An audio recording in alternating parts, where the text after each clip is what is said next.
নমস্কার বন্ধুরা, সীমা রান্নাঘরে আবারও সবাইকে স্বাগত। দেখুন, এখানে আমি শুটকি মাছ নিয়েছি, পেঁয়াজ নিয়েছি, আর পেঁয়াজ কুচি, রসুন কুচি, কাঁচা লঙ্কা আমি একটু হালকা একটু গ্রাইন্ড করে নিয়েছি। এখানে আমি ডাঁটা পাতা নিয়েছি, ডাঁটা পাতাগুলো ভালো করে আগে ধুয়ে কেটে নিলাম। এবার আমি কড়াইতে পেঁয়াজ কুচি দিয়ে দিলাম, তেল দিয়ে দিলাম। এবার আমি শুটকি মাছগুলো দিয়ে ভালো করে একটু ভেজে নেব।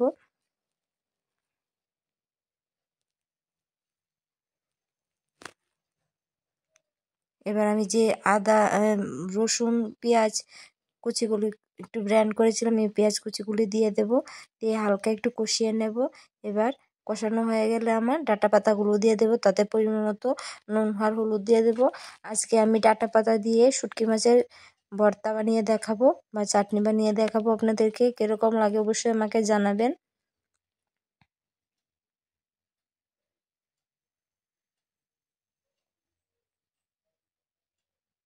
ভালো লাগলো অবশ্যই আমার চ্যানেলটাকে সাবস্ক্রাইব করে দেবেন।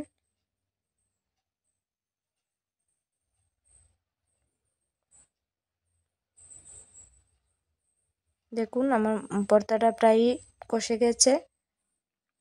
একটু নামিয়ে নিলেই রেডি হয়ে যাবে আমার ডাঁটা পাতা দিয়ে শুটকি মাছের চাটনি।